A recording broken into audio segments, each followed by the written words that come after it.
La fuite en ballon. Pour l'instant, Clémentine n'a qu'un souci, délivrer les animaux du cirque que le cruel Mollache laisse mourir de faim dans une cage. Elle est encore bien loin d'imaginer le drame qui se prépare, bien loin de deviner que ce Mollache n'est qu'un pantin au service de Malmotte. Dans quelques jours, la petite fille qui rêve de devenir pilote disputera aux côtés de son père une grande course de vitesse aérienne.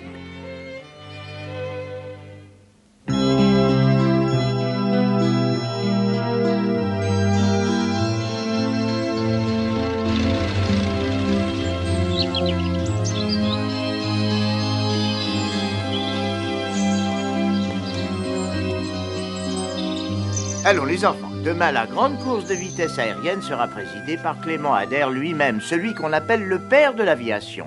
Et maintenant, une question qui vaudra 3 bons points. Qui d'entre vous peut me dire qui a inventé le mot avion? Clément Ader, monsieur. Bravo!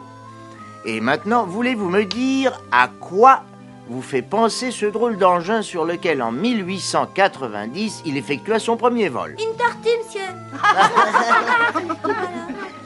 Eh bien, moi, j'hésite un peu entre une girafe à roulettes et madame la directrice quand elle a des bigoudis.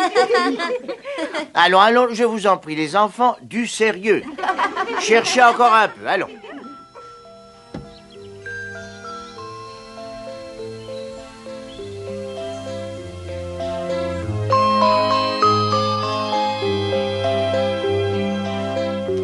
Il est très malade.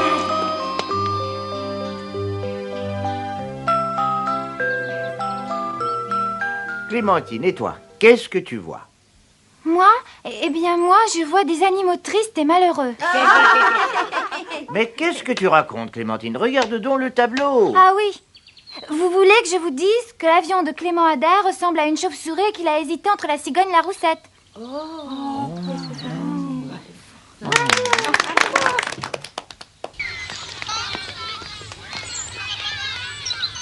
regardez un peu, petit boy. Dans son bonnet d'âne, il ressemble un peu à un singe. Qu'est-ce qui t'arrive, petit boy? T'es malade? Fichez-nous la paix!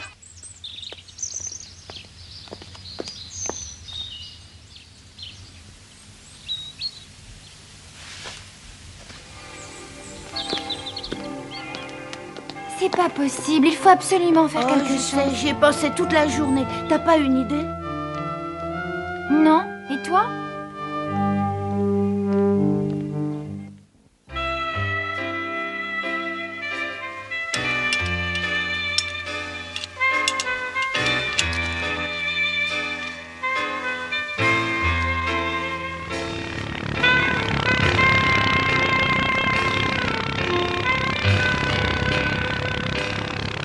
Réveillez-vous, Gontran, on a de la visite.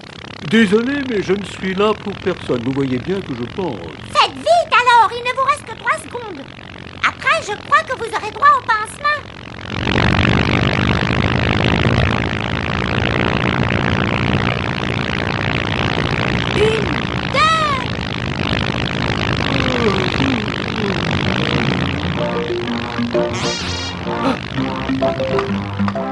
Mais enfin, Ginette, vous me connaissez, vous savez qu'avec moi, le danger passe toujours à côté. Vous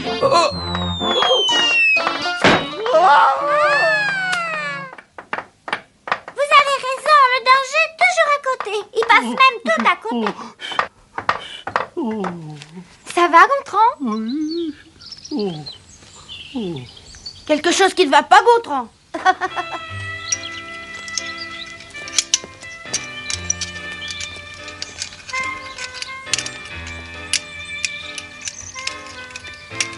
Alors, et ce nouveau moteur, est-ce que tu crois qu'il va arriver bientôt? Non, malheureusement, il n'y aura pas de nouveau moteur. J'ai bien essayé de discuter avec Mollache, mais il n'y a vraiment rien à faire. Presque toutes mes économies sont passées dans la réparation de la fusée. Alors ça veut dire que tu n'as plus aucun espoir de pouvoir gagner cette course, papa? Ma petite fille chérie ne devrait pourtant pas oublier que son père n'abandonne jamais. Et d'abord, Mollache t'a roulé. Sa fusée, elle est même pas cassée. Elle a juste une vague bosse sur le nez. Mais oui, c'est un escroc. Bon, les enfants, maintenant, il faut qu'on travaille. Vous devriez aller vous promener un peu du côté des tribunes. Vous verrez, on a organisé une exposition de vieilles machines volantes. Je vous assure qu'il y en a de très drôles. Entendu, tu viens, petit boy? Oh non, je préfère rester ici pour les aider à réparer.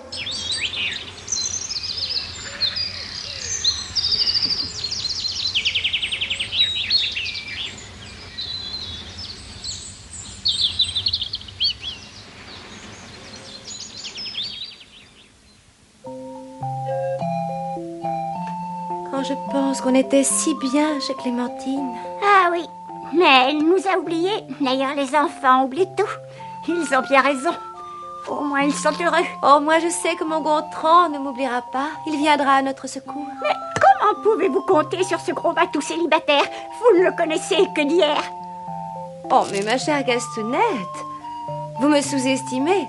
Depuis qu'il m'a vue, il est fou amoureux de moi.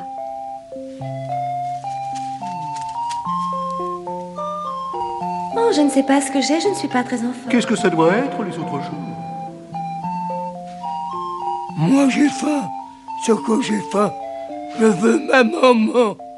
Je n'ai plus de lait, mon petit trompe-l'œil, mais je peux te tenir chaud. Viens contre moi.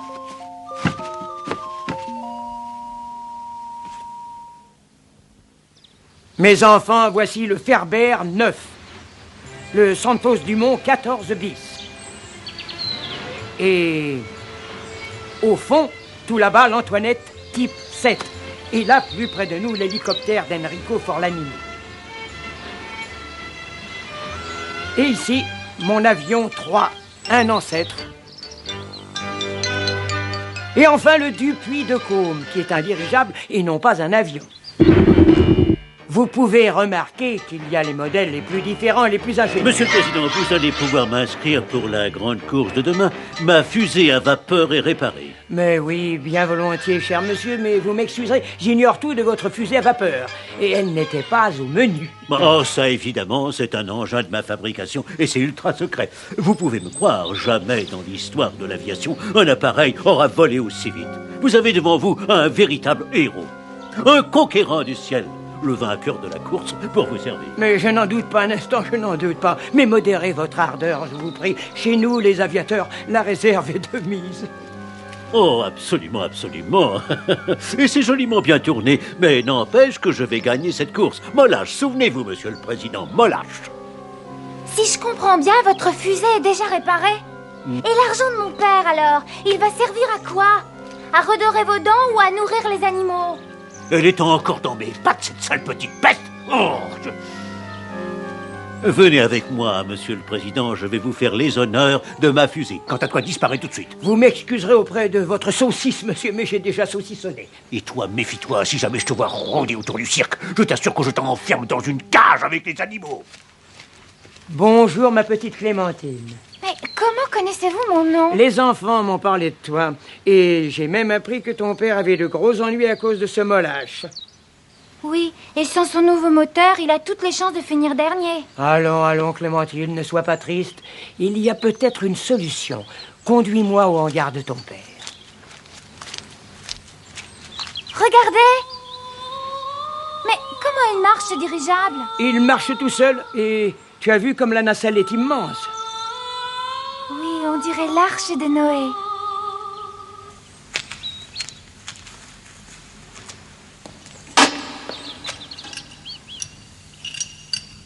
Je vous dérange, mais dites-moi, c'est un véritable bolide que vous avez là. Vous pensez faire combien de mètres? Non, mais dites-moi, combien? Quelques mètres? 5 mètres?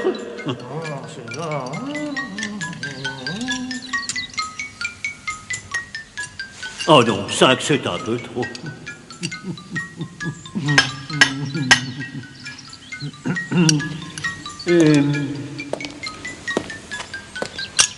Oh, mais ça au moins c'est de la belle mécanique. Moi, à votre place, je la mettrais au musée. Oh, mais tiens, mais j'y pense. Il me faudrait des pièces détachées. Ça peut toujours servir. Alors, vous êtes dans le besoin? Tenez, je vous l'achète 5 francs. Je sais que vous dépassez allègrement les limites de la bêtise, monsieur, mais vous commencez à me fatiguer. Sortez! Ah, bon, attendez, je vais faire un effort. 7 francs. Mais c'est bien parce que vous m'êtes sympathique, sinon... Oh, mais... Et plus vite que ça! Ah! Oh,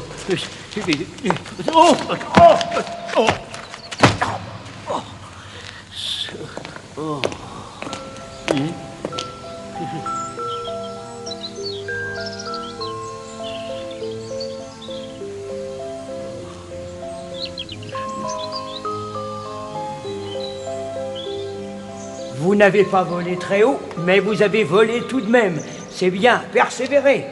La course n'a lieu que demain. Oui, mais il faut qu'il s'entraîne. Allez, papa, vas-y, continue.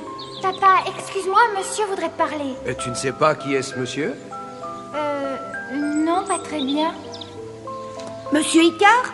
Mais enfin, petit boy, qu'est-ce qui t'arrive? Le père de l'aviation, c'est Clément Adair. Eh oui, petit boy. Clément et Clémentine. Alex, j'ai une proposition à vous faire. Mon ami Louis Blériot a mis à ma disposition son dernier avion, une vraie merveille. Malheureusement, mon âge ne me permet plus de piloter, alors si vous me faisiez l'honneur d'accepter... Non, n'acceptez pas. Je ne sais quoi vous dire. Oh, vous êtes mon sauveur. C'est Clémentine qu'il faut remercier. Papa, regarde le gros Molache. Il est encore là. Il attend sûrement sa séance de vol plané. Allez, Molache, en piste. Croyez-moi, avec cet avion, vos concurrents auront du fil à retordre. Mais alors, papa, tu vas gagner?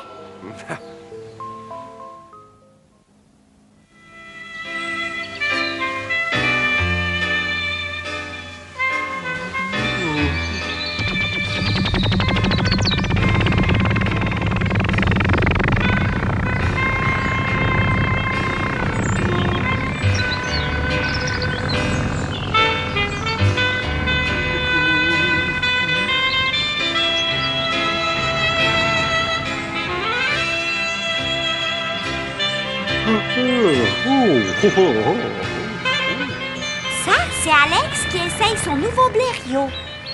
Tant mieux pour lui. Moi, je le trouve très courageux. C'est un homme comme lui qu'il me faudrait. Il n'est pas comme vous.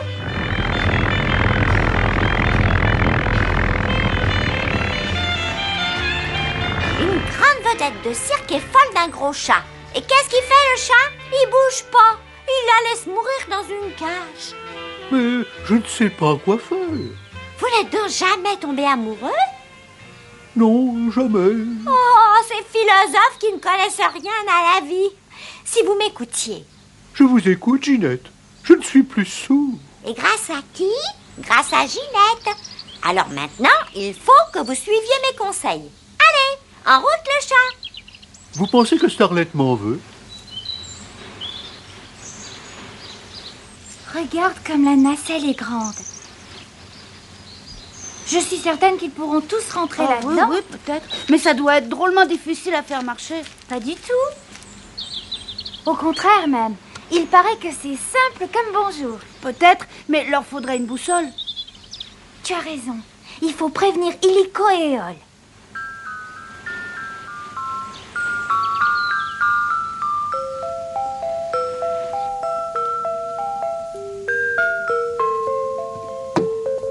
Souriez pour voir. Vous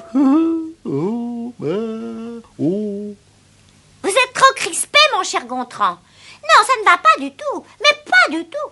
Si vous pensez que votre fiancée Starlet au Wawa va apprécier cette grimace, mais c'est pas possible.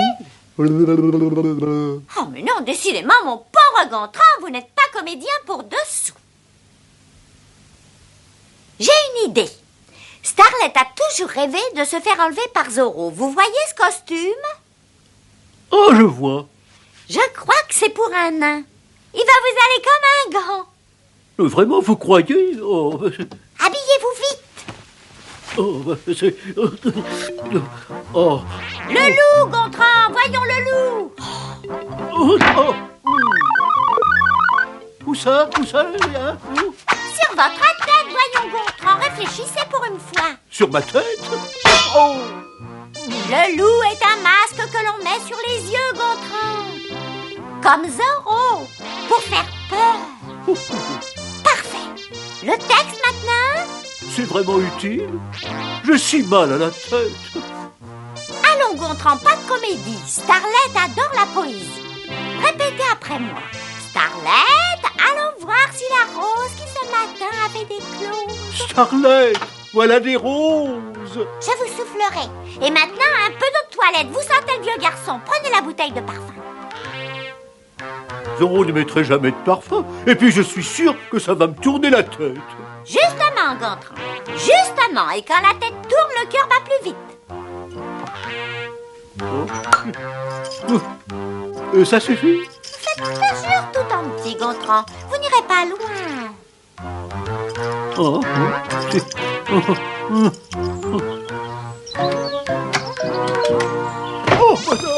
Alors, Gontran, on joue à Zorro la cocotte? Chut, pas si fort, j'entends du bruit. Il faut se cacher.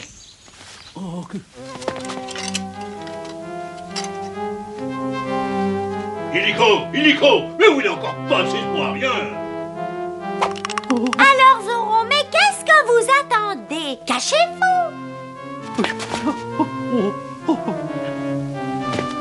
Mais pourquoi, Ginette? Zorro n'a peur de rien. Tiens, d'où sort-il, celui-là?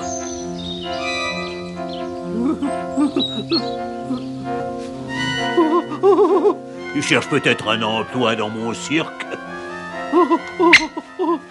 C'est quoi ton numéro? Zorro qui empeste? Très bien. Moi, c'est le sergent Garcia. Reste où tu es, mon gros. Et ne bouge pas, je vais chercher mon pistolet. On réglera le numéro demain. En attendant, je vais te montrer ta loge. Tu verras, la cage est grande, mais tu n'y seras pas seul. Tiens bon, Zorro, courage. Je suis toujours là.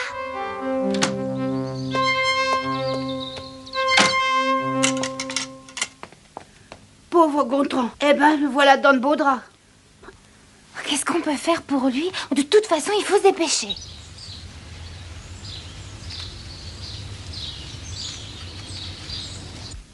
Regardez, enfin voilà mon sauveur, j'en étais certaine. Oh, je n'en ai pas douté une seconde. Zorro est enfin arrivé. J'ai toujours cru en lui. Oh, dites-moi que je ne rêve pas. Allez-y, Zorro, c'est le moment ou jamais. On n'aura pas fait tout ça pour rien, souriez. Bravo, Gontran. Et maintenant, une petite chanson. Quand tu me prends dans tes pattes, je te miaule tout bas, que tu me rends toutes choses. Les roses, voyons, Gontran, n'oubliez pas. Auprès de toi, je vois la vie en rose. Je vous envie, ma chère Scarlett. Vous en avez de la chance, vous savez. Et alors là, si Molache se réveille, Tu le rendors à grands coups de marteau. j'ai trouvé une idée sous mon chapeau. Vous savez que ce sera mon baptême de l'air. La nuit est tombée. C'est le moment. Déjà, Tu as peur? pour Éole et pour les animaux. Oh, moi, qui sais à mon âge, je ne crains plus grand-chose. Oh, ne t'inquiète pas, mon Illico. Je serai bientôt de retour. Je viendrai te chercher et ce sera une nouvelle Et vie. si jamais le vent il est mauvais? Peu importe, nous serons libres comme l'air.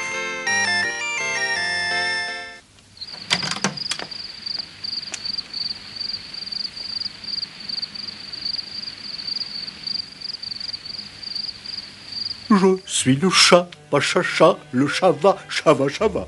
Je suis le chat, bla, bla, bla, bla, bla. Oh, quel poète. Poète ou pas, nous, on aimerait bien dormir. Déjà qu'on a le ventre creux. Allez les enfants, réveillez-vous. C'est l'heure de partir. Suivez-moi. Pas un bruit. Chut. Allez, venez.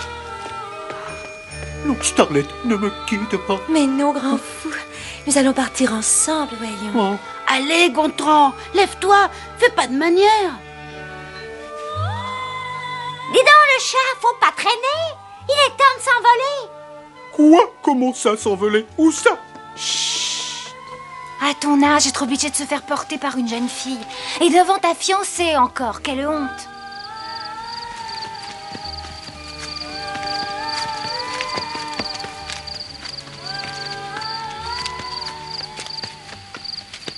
Il n'y a pas d'autre chemin, Éole?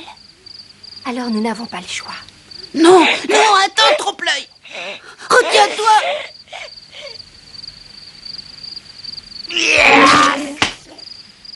Oh, qui va là?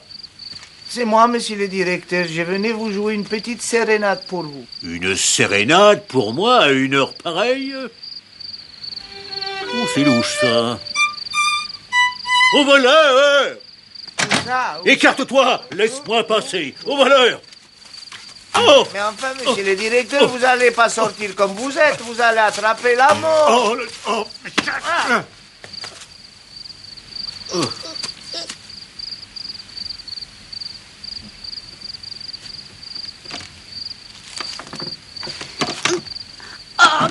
mais fort, gros patapou. Mon chat.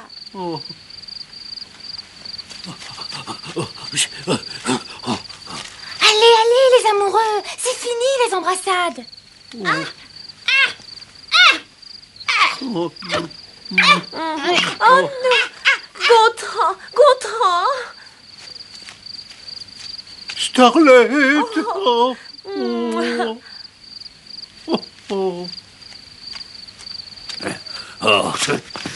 Arrêtez!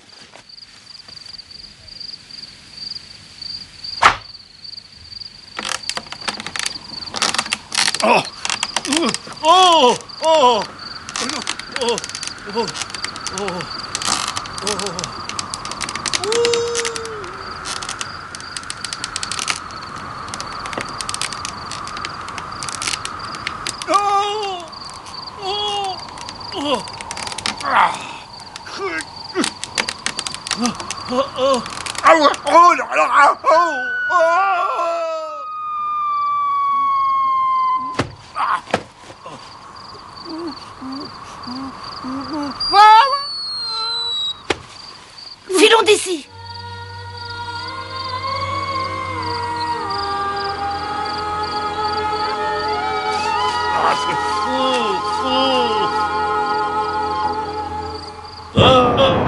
Voilà! Oui, maître. Tu es le plus minable de mes envoyés sur Terre.